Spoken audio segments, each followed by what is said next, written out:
Ẹ kú dédé wòyí gbogbo ẹ̀yin bàbá mi àtẹ̀yin ìyá mi, ẹ̀yin ọmọ Yorùbá, ògo Yorùbá, ọjọ́ ọ̀la Yorùbá, àgbà gidi ni o, not àwọn àgbà yahoo, not àwọn àgbà tí ò fẹ́ ran Yorùbá fún rẹ̀. Orin tá máa ń kọ fún wa nígbà tá a wà ní ilé ìwé ni. Wọ́n á ní yọkọlú yọkọlú kò wá tán bí ìyàwó gbọ́kọ̀ ṣánlẹ̀ ọkọ yọké. Yọkọlú yọkọlú ò wá tán bí ìyàwó gbọ́kọ̀ ṣánlẹ̀ ọkọ yọké. Yes, mo kí yín lórúkọ bàbá Professor Banji Akitoye, Adébánjí Stephen Adébánjí Akitoye, àrólé Awólọ́wọ̀. Bàbá dáadáa, bàbá tó nífẹ̀ẹ́ àwa ọmọ ẹ̀, táwa náà dẹ̀ nífẹ̀ẹ́ wọn. Àwa tá a mọ̀ pé bàbá ò jà fún tẹ́ bàbá fẹ́ jẹ tó jẹ́ pé ọjọ́ ọ̀la náà dúró fún. Mo kí yín lórúkọ bàbá yẹn, bàbá tó ṣe fi yan gan ni wọ́n. Ká mú tẹ̀gàn kúrò ká fi tẹ̀gàn kún. Bàbá mi Kenny Olúwọlé Johnson, you are welcome. Koiki International, respect. Mo kí yín lórúkọ Kàkàkí Olódùmarè, májàsọ́lá tèmi nìkan. À ń jù wọ́n lọ ò ṣe é wí lẹ́jọ́. Ìjà ìlara ni kò tán bọ̀rọ̀. Yes. Ẹgbọ́n ni tí mo kọ wọlé pé yọkọlú yọkọlú ò wá tán bí ìyàwó gbọ́kọ̀ ṣánlẹ̀ ọkọ yọké. Tẹ́ bá dẹ̀ wo àkọlé tí mo kọ, regional government àgbà yahoo agenda. Yes. Àwa ti ń pariwo ẹ̀ tipẹ́tipẹ́ pé those people are say regional government, they are the enemy of Yorubas. Àwọn tó pariwo regional lọ́tọ̀ regional lọ́sì, ọ̀tá Yorùbá ni wọ́n. And in social media today, ohun tó pa ọ̀pọ̀lọpọ̀ Yorùbá lẹ́kún. Àwọn míì á bọ́ sórí social media, wọ́n á máa fi ṣẹ̀fẹ̀. Because they want to make money on social media. Ó dẹ̀ ń pa ọ̀pọ̀lọpọ̀ Yorùbá lẹ́kún. Ṣùgbọ́n ojú gbogbo wa ti wá ń jà. Ojú gbogbo ọmọ Yorùbá ti ṣe kíní, ó ti wá ń jà. Mo ṣì ń bọ̀ mi ò tí ì dé. Lórí àwọn oní regional government, ọwọ́ pálábá wọn ti ségi. Lágbára Olódùmarè ọwọ́ pálábá wọn will continue to be ségis.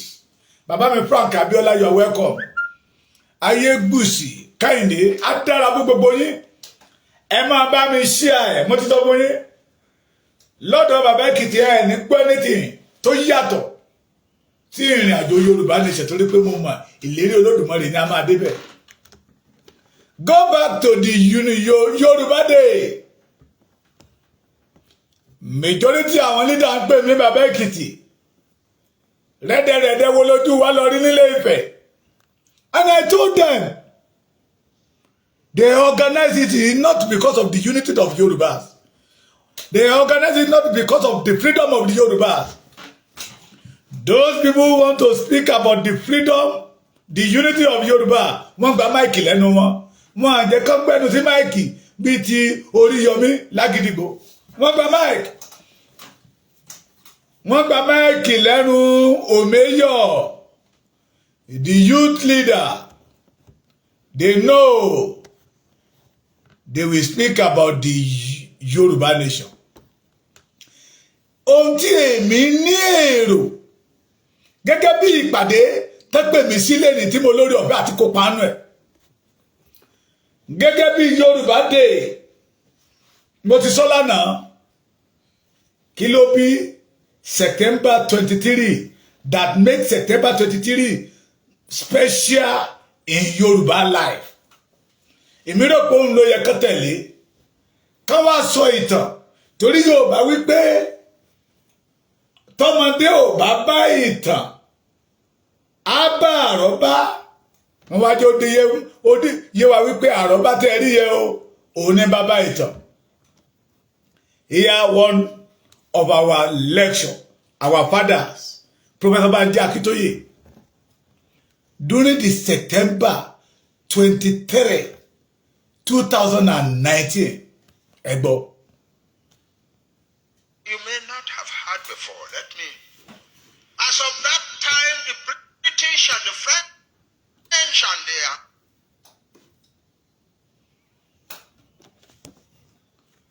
so on were already interested. One better.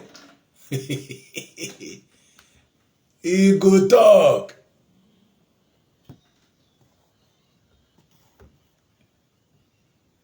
Mumbo. Ó máa sọ̀rọ̀. He go do what? He go sọ̀rọ̀. Ó máa sọ̀rọ̀.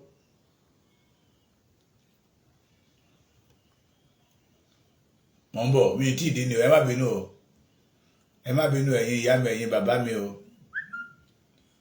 And Ibadan, thank God for Ibadan. The Ilorin people who are not Fulani at all, they were Muslims, but they were not Fulani. They were leading an army to conquer the whole of Yoruba land for Islam. So the Ibadan people met them in Osogbo in 1840 and soundly defeated the army, destroyed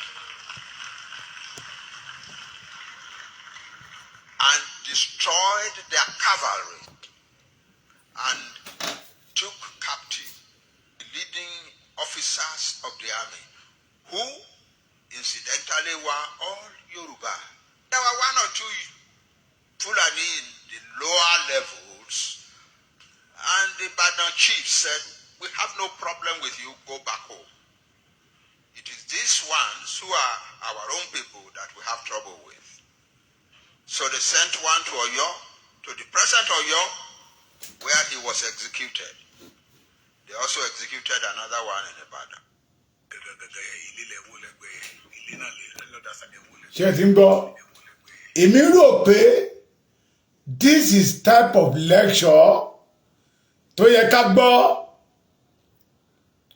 tó yẹ kí ọmọ Yorùbá ó gbọ́ ní ọjọ́ September 23 at Ibadan. At Ibadan. You may not have heard before. Let me. As of that time, the British and the French and so on were already interested in empires in Africa. 4 years after that war, after the treaty, the Kiriji Treaty, Ibadan army had an army of about 80,000 men, well on the Kiriji war front. They had made the treaty, but they had not gone home. They had an army of about 80,000 people in the Kiriji war front. The Ekiti had an army of about 50,000. I want you to get a piece of paper and pencil and write these things down. Ilorin, which I told you was mostly Yoruba, was Yoruba in command and everything, had a small army supporting the Ekiti Parappa, maybe about 15,000 at the same place. At the same time, Ibadan had an army of about 35,000 in Oru, fighting against the Ijebu.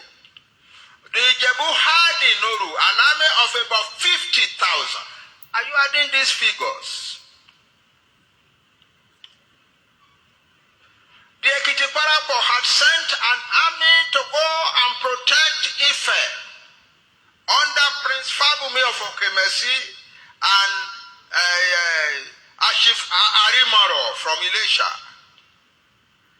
And that army was about 25,000. The Jebu command, high command, had also sent an army to the defense of Ife under the Seriki Ogunshigun, and his army was about 25,000. Mo fẹ́ kẹ́ gbọ́ láti bẹ̀rẹ̀. Bàbá mi ó yá ìsọ̀rọ̀ sókè. You may not have heard before. Let me. As of that time, the British and the French and so on were already interested in empires in Africa.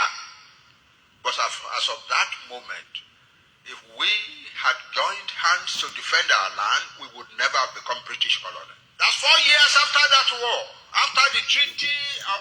ohun tí mo tún fẹ́ ká ẹ gbọ́ nìyẹn. Èmi ní èrò gẹ́gẹ́ bí Yorùbá dé irú lecture tí bàbá wa ń give ló yẹ kí ọ̀pọ̀lọpọ̀ máa repeat the solution. And I said it yesterday. Nǹkan kan náà ló kómokómo rò kí wọ́n tó sọ wípé kí là ń bára wa jà fún. But kí là ń bára wa jà fún yẹn Èkìtì ti achieve n tó fẹ́ achieve pé they need freedom. After gbàtẹ́gbà freedom wọn tán they now join together pé kí là ń bára wa jà fún. Wọ́n parí ogun yẹn o kí Èkìtì sì máa san ìṣàkọlẹ̀ fún Ìbàdàn. Yorùbá ní pé ohun tó ń jọun la bí wé ohun èpo ẹ̀pà ó jọ pọ̀ sí ẹ̀rí. Ohun tó yẹ kí àwọn àgbààgbà yẹn máa sọ lẹ́ni nìyẹn, not say that we should allow Igbo, we should allow Fulanis. If you want Yoruba land to be secure, we must allow regional government to. And I was so happy today when I see one the Fulani man tó sọ pé regional government nígbà yí àwọn àtìgbà yẹn nìyẹn o pé in our own time today what everybody want it is self-determination. Ẹ jẹ́ tó wá síta mo mọ̀ pé ẹ ti rí ẹ jẹ́ wá síta kẹ́gbọ́ pé what people are want today. Forget about what we call kílẹ̀ tí ń pè kílẹ̀ yín olóyìnbó ti máa ń pè regional government. People are not in regional government again. Everybody ń pariwo fún self-determination. Yes. Self-determination, that is what we want. If the Fulani can speak it out. Tí Fulani bá lè sọ̀rọ̀ sókè. Ẹ̀yin àgbà Yorùbá níbo la fojú sí tí Fúlàní bá lè sọ wípé ẹ gbàgbé nípa regional government àwọn ènìyàn ò fẹ́ regional government mọ́ ohun tí everybody ń pariwo fún lẹ́nìí òun náà ni self-determination, but our leader refused to say it out. Torí pé kí ni mo ní wọ́n lẹ́bọ lẹ́rù àwọn gọ́ọ̀mà kò wọ́n lẹ́bọ lẹ́rù ooo mi ò rí kí ní ẹmọ́ àwárí lóbìnrin wà nǹkan ọbẹ̀ wọ́n lẹ́bọ lẹ́rù ni o ká mú tẹ̀gàn kúrò ká tó fi tẹ̀gàn kún ó dà ń kún lélẹ̀ wọ́n lẹ́bọ lẹ́rù ẹ̀ ti gbọ́ òun lélẹ̀ òun ni one of the Fulanis. Hello. Good morning, good afternoon, good evening. This clip is titled Alleged Regional Government Bill in Circulation, if true, overtaken by events. A document alleging to be a bill submitted by Bola Tinubu to the National Assembly seeking to revise and to amend the 1999 Constitution and give regions independence from the central. In other words, going back to regional government arrangement. It's in circulation all over the social media. If this bill is true, and I hope it is true, my message is clear that the bill has been overtaken by events. What preponderance of Nigerians need now is not regional government, but they want an independent country of their own. Regional government belongs to the past. Currently, the agitation is for self-determination. Ẹgbọ́n tó sọ, ó ní regional government, ó wà fún àwọn àtìgbàanì. Ohun tí ọ̀pọ̀lọpọ̀ ń sọ wọlé ní self-determination. They want to be ruling by themselves. Fúlàní ló ń sọ̀rọ̀ yìí o. àwọn àgbà yahoo ilẹ̀ Yorùbá regional government náà pariwo regional government. This is one of the elders in Fulani land. Tán sọ wípé okay o àwọn ènìyàn ti sọ pé àwọn ò fẹ́ regional government ìfọ́ àwọn ìgbàanì ni but everybody lé ní pariwo self determination. Ẹjẹ́ bí àwọn àgbààgbà ilẹ̀ Yorùbá léèrè why tó fi ṣòro fún wọn to support the freedom of Yorùbá land. Ẹjẹ́ bí wọ́n léèrè kí ló dé tó fi ṣòro fún wọn, kí ló dé tó fi ní wọn lára láti sọ wípé ẹjẹ́ á padà sílé àwa náà fẹ́ gbòmìnira.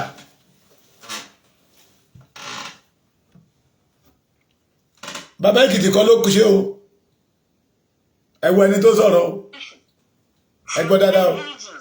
Ethnic nationalities wishing to have their own. Anything short of that is children the wild goose. I will not see, will not pass the passage of time. I will not see the daylight.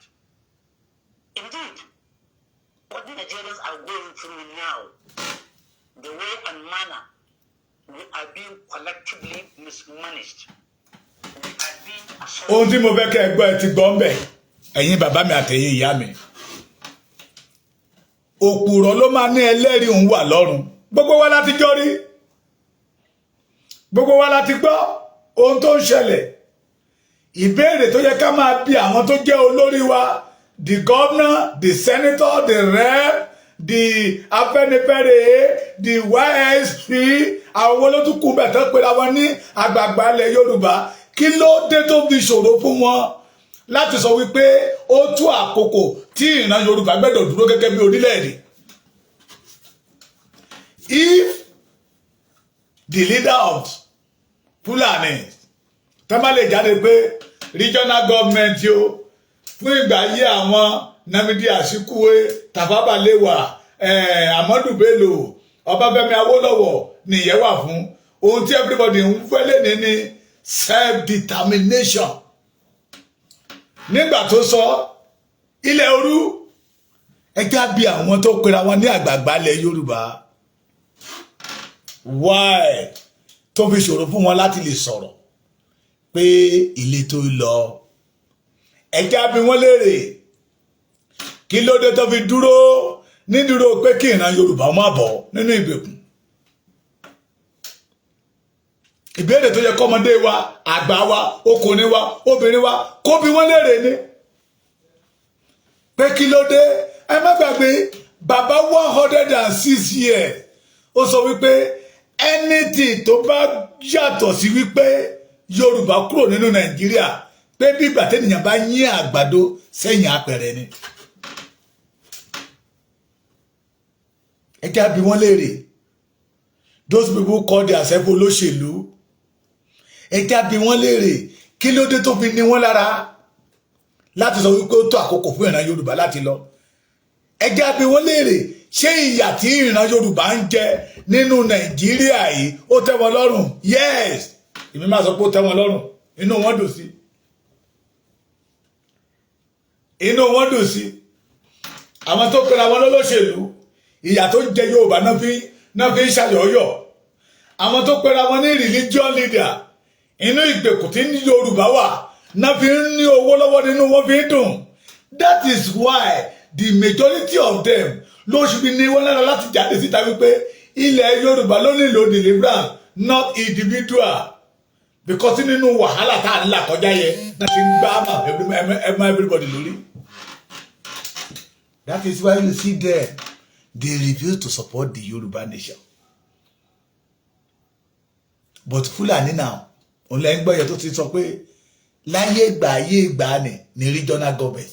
But now, everybody fẹ́ self-determination, fẹ́ dúró gẹ́gẹ́ bí orílẹ̀-èdè. Bóyá Fulani ni máa yẹ ni o, bóyá Hausa ni, but omi ẹ̀kọ́ ni. Àwọn àgbààgbà ilẹ̀ Yorùbá mélòó lẹ́rí tó jáde síta tó sọ bẹ́ẹ̀? Àwọn àgbààgbà ilẹ̀ Yorùbá mélòó? Bítẹ́rù ti bà mí níyẹn nígbà tí professor sọ wípé If you want Yoruba land to be secure, we must allow the Fulani and the Hausa people. Hausa tó bá ti pẹ́ ní ilẹ̀ Yorùbá gẹ́gẹ́ bí òfin Nàìjíríà ti wí ó ti dọmọ Yorùbá. But bí Yorùbá bá pẹ́ lókè ọya jù bẹ́ẹ̀ lọ ó ń tara ẹ jẹ. Bó dẹ̀ jẹ́ ilẹ̀ Ìgbò ní kó gbédè wọn jù bẹ́ẹ̀ lọ ọwọ́ òsì náà máa fi júlé ilé bàbá ẹ̀ fún ẹ. But tó bá ti jẹ́ ilẹ̀ Yorùbá ni we must allow them. Àwọn professor olè tó jẹ́ pé ẹ̀yin ọmọ Yorùbá nínú ọ̀rọ̀ tí àwọn ọ̀jọ̀gbọ́n sọ lénìí tí a bá múra tá bá ní ọjọ́ ọ̀la là ń lé tí a bá tètè léèní ṣe ráwọn tá jọ rìnrìn èní wọ́n á ba ọ̀la jẹ́ mọ́ wa lọ́wọ́. Àwọn kan tá a jọ parapọ̀ lénìí those people call themselves a leader in Yorùbá land tó jẹ́ pé agbódegbà àwọn Fúlàní ni wọ́n, agbódegbà sẹ́nitọ̀ ni wọ́n, agbódegbà gómìnà ni wọ́n, agbódegbà rẹ́pù ni wọ́n dẹ̀ ń gbódegbà ayẹ kì í ṣe sí dáadáa fún ìran Yorùbá tí a bá múra wọ́n á fi èní wọ́n á fi bọ̀ lájẹ́. Bí olórí kan ṣe sọ pé èní láti máa mọ̀ adùn tí ń bọ̀ lẹ́yìn lọ́la. Àwọn bí Ajílóge, àwọn bí Dr. Akínfàkóńdà, àwọn bí wòlíì Wálé Ọlágójú, àwọn bí mídíà wọn ní London ní Germany tán bó sẹ́yìn ìka kan tí wọ́n rẹ́rìn sí ìran Yorùbá ṣùgbọ́n tó jẹ́ pé inú wọn korò wọ́n ti yẹ̀ kúrò níbi tẹ́bí wọ́n sí. Tí a bá tètè pariwo wọ́ síta wọ́n á fi èní wọ́n á fi bọ̀lá Yorùbá jẹ́. Mo ti sọ dáadáa the independence of the Nigeria the Fulani say they don't want it. Igbo sọ pé wọn ò fẹ́. Àwọn bàbá wa rú gbogbo ipá wọn gbogbo agbára wọn wọ́n ṣe wọ́n gbà nígbàtẹ́gbàtán àwọn ọmọ wọn ò jèrè ẹ̀. Ẹjẹ́ bí wọ́n léèrè kí ló dé tó fi ṣòro fún àwọn Afẹ́nifẹ́re just to say the Yorùbá we are tired of Nigeria we are going. Kí ló dé tó fi ṣòro fún wọn? Kí ló dé tó fi ṣòro fún àwọn tó pera wọn ní Yorùbá Council of Elders tó jẹ́ pé ariwo restructuring làwọn ṣe ń pa, ariwo amendment of constitution là ń pa, ariwo true federalism that they know it can never happen in Nigeria làwọn gbé dání tán pa. Okay, bàbá yẹn sọ wípé ìjẹun àgbà ni orí bẹ́ẹ̀ àbí orí bẹ́ẹ̀. Mo sọ fún yín wọ́n sọ wípé ẹ̀yin ọmọ wọ̀nyí ẹ fẹ́ fọ́ ìkòkò ọbẹ̀. Kí ni ìkòkò ọbẹ̀ wọn? Nigeria. If you want to have a better life as a Yoruba youth, as a original Yoruba, that ìkòkò ọbẹ̀ tí wọ́n fẹ́ kó fọ́ ìyá gbẹ́dọ̀ fọ́. That is Nigeria. Ìkòkò ọbẹ̀ ìyá gbẹ́dọ̀ fọ́. Agbẹ́dọ̀ fọ́. Don't let us behave like a coward. This is time for me and you. This is not a matter of joke. Bàbá mi kan sọ nígbà tí a bẹ̀rẹ̀ kíní ní 2019. Ó ní àwọn ọmọ mi ò fẹ́ kó lọ́wọ́ sí kíní mo ní kí ló dé. Ó ní àwọn tó bá ń jẹjà agbára wọn yìí lówó. Orúkọ nìkan náà máa ní mo lórúkọ náà dáa sáà. But majority àwọn tó ń wò lénìí, it is because of money. That is why tí wọ́n fi refuse to say the truth. Àwọn tó ẹ̀dẹ̀ rò pé agbódegbà fún Yorùbá nation ni wọ́n ti tẹ̀lé regional government lọ. But thank God today, the Fulani has rejected regional government. The Fulani has ẹgbọ́n tó yẹ sọ ní house kan wọ́n náà ti reject it. The Fulani people have rejected the regional government. The regional government for where? We the Yorubas, we must act fast. Torí àwọn tá a jọ ń wò lénìí tẹ̀ ń wò bí àgbà lénìí, àwọn àgbà yahoo, àwọn 90 years, 80 years, tán fẹ́ fè ní, tán fẹ́ fi bọ̀lá Yorùbá jẹ́. That is why it will be difficult fún wọn to see anything about the freedom of Yorubas. That is why to be alone in a special day for the Yorubas called Yoruba Day. So they are starting preaching about the love between the Yoruba, Igbo, and Hausas. Àwọn orí bí Fúlàní ṣe ń pa Yorùbá. Àwọn orí bí Fúlàní ṣe lé wa kó lóko. Àwọn orí bí Fúlàní ṣe ń gba ẹ̀tọ́ wa lọ́wọ́ wa. Mo show fídíò yẹn níbi tá ti pàdé mọ́tò Dangote tó kó bitumen wa lọ. The following week, ṣé ìjẹta ní again, inú mi dùn we are 5 in number, tájọ travel. A tún pàdé wọn mọ́ pé kíní kan ní stone grass. Òkúta yẹ báyìí tẹ́ bá mú dání báyìí bí glass ló ṣe máa rí. Ẹ máa wòrà yín tá máa dán wọ̀nà tá máa shine. Trailer tá bá pàdé lọ́nà ó lé ní 50. Bàbá tó wà nínú mọ́tò pẹ̀lú wa ní nǹkan ti ṣe Yorùbá, mo ní nǹkan kọ́. Mílíọ̀nù ti ṣe Yorùbá. Wọ́n gbé is from Ìkóró Ìjẹ̀rò Ìpótì dé Òkè Mẹ̀sí náà ti ń kó kíní ẹ wọ́n wà ńlẹ̀ wọ́n wá gbé gba ọ̀nà Ìlógbò sí Ìdó from Ìdó to Ìfàkì wọ́n wá gbé gba ọ̀nà Ìkọ̀lé from Ìkọ̀lé Ìyà ní Ìlámòye Kogi from Kogi to Òkè Ọya lọ́hùn. We are in trouble. Ìbéèrè tó yẹ ká máa bi àwọn àgbààgbà ilẹ̀ Yorùbá léèrè nìyẹn. Most especially those people call themselves the Afẹ́nifẹ́re tẹ́pẹ́ra wọn ní ọmọ Awólọ́wọ̀ dẹ̀dẹ̀ tí àríṣe Awólọ́wọ̀ nínú wọn. Wọ́n á débìlì Awólọ́wọ̀ wọ́n á jọ Awólọ́wọ̀ but ẹ́gìnì Ṣàngàrí ló wà nù wọn. Ìbéèrè tó yẹ ká máa bi wọ́n léèrè nìyẹn. Kí ló dé tó fi difficult fún yín? Why are you the enemy of the freedom of the Yoruba race? Ó tó àkókò láti ká máa bí wọ́n léèrè question. I could remember Ṣífàlẹ́sì Akínyẹlé oní the Yoruba elders. Ẹ má jẹ́ ó dìgbà tó jẹ́ wípé àwọn ọ̀dọ́ yóò máa pàdé wa lọ́nà tó dá mọ́tò wa dúró tí wọ́n á fi ẹgbà tí wà nídìí tí wọ́n á nà wá dáadáa. Wọ́n á nà wá tó wá ti gbé wa sínú mọ́tò wa ní ká máa lọ.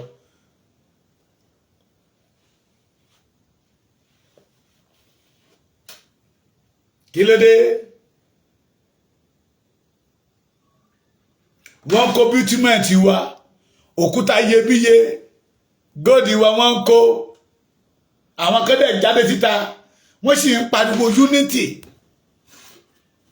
Pé ká wà unite with the international armed robbers. Although one of my mother called me pé those people who are called the governor, their leader, they are partake of the robbery of the Yoruba race. That is why it will be difficult for one to support the Yoruba independence. Pé wọ́n wà lára wọn. Gbogbo tí mo rí tán kó lọ yẹ tí mo rí títí la Dangote ń kó lọ yẹ wọ́n lọ́wọ́ ń bẹ̀ pé gbogbo wọn lò lọ́wọ́ ń bẹ̀. Gbogbo wọn lò lọ́wọ́ ń bẹ̀. Bí Yorùbá ṣe ń jìyà lónìí, gbogbo wọn náà lọ́wọ́ ń bẹ̀.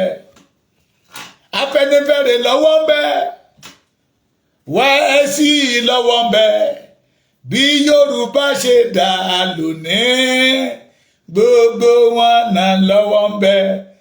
The criminal on the corridor of power. Ẹgbọ́n mi àbẹ́rẹ́ dáhùn.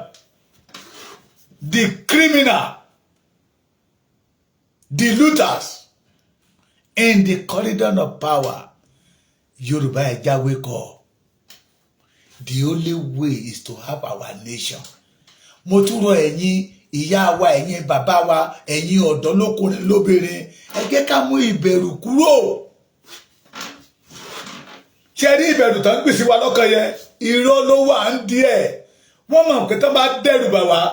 One of my father said yesterday, ó ní wọ́n máa yín kó lé ní. Kíkiní yẹn máa lé.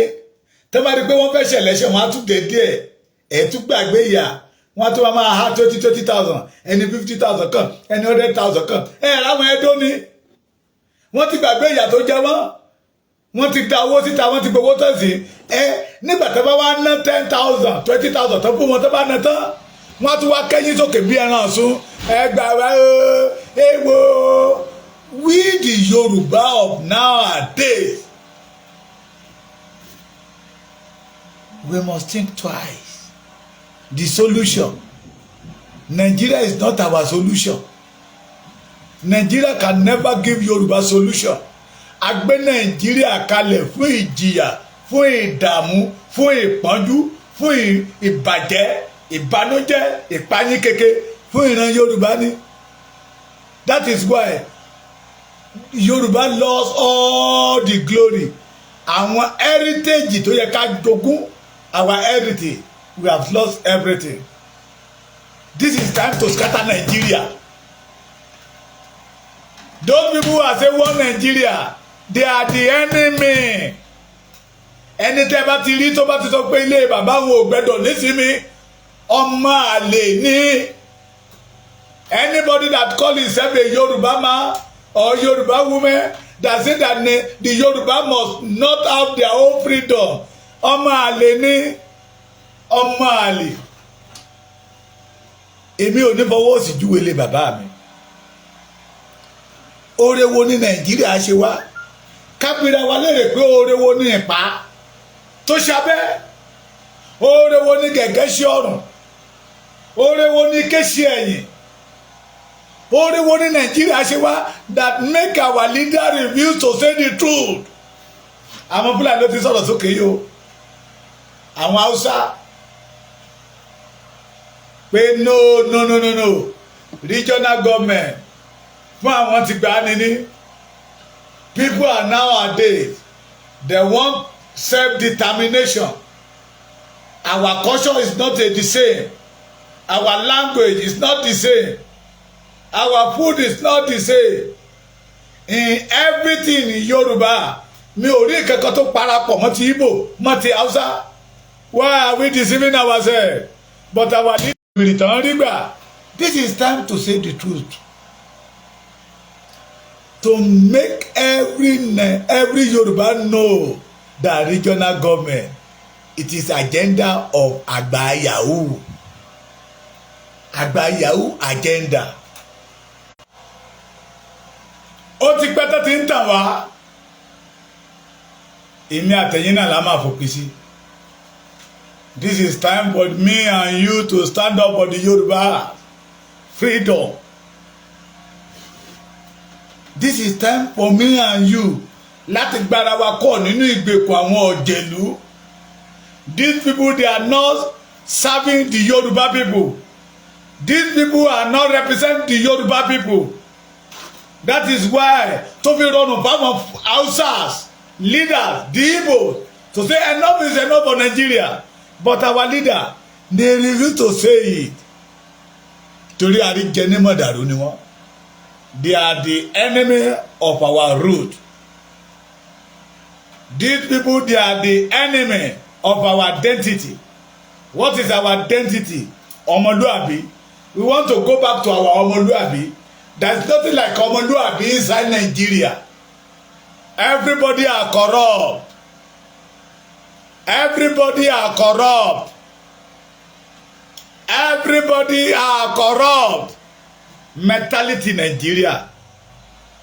So the only way for the Yoruba people is to stay away from Nigeria.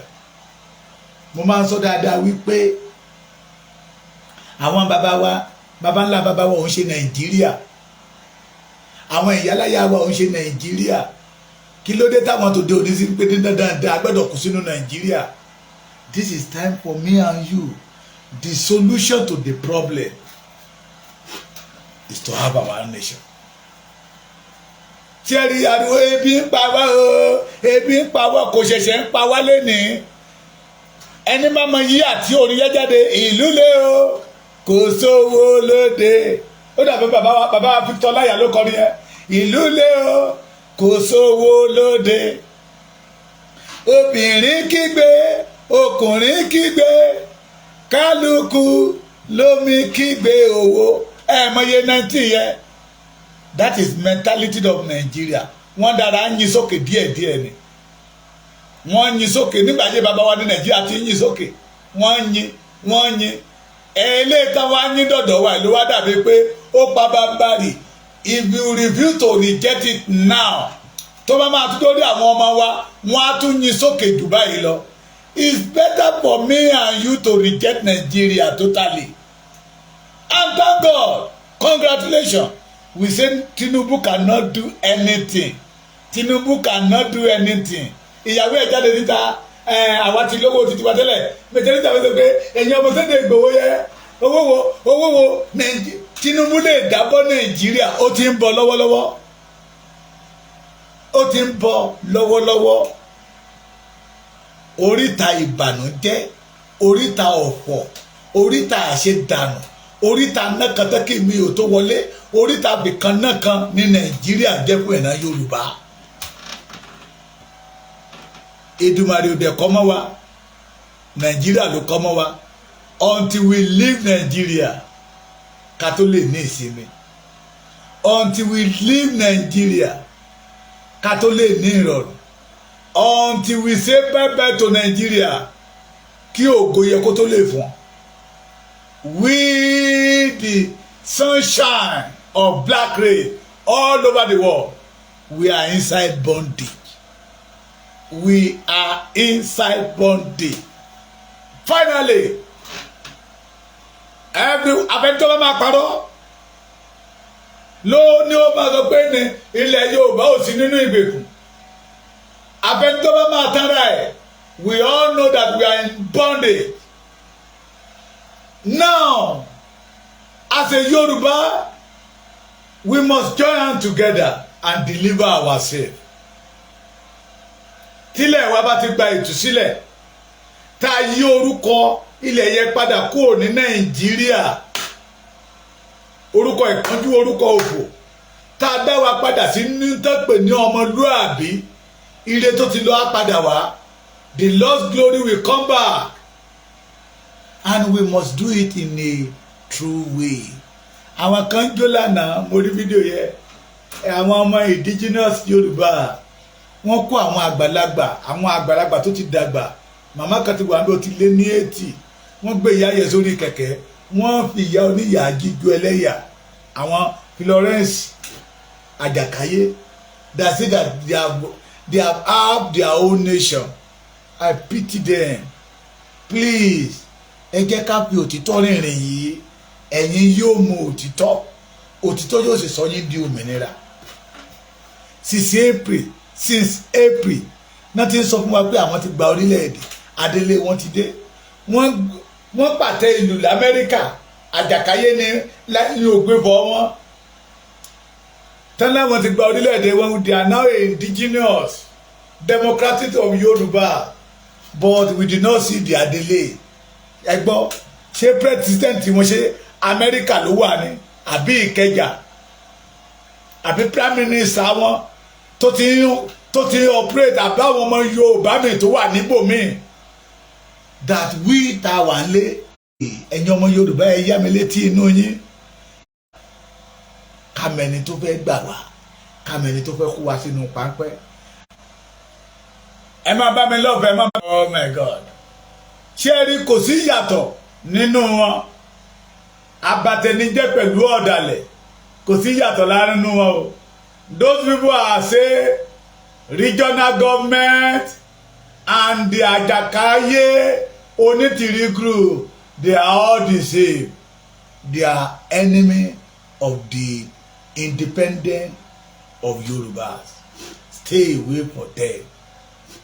Ìka tó bá tọ́ sí mú la fi ń rí wọn. Ẹni tó mọ̀. Ìka tó bá tọ́ sí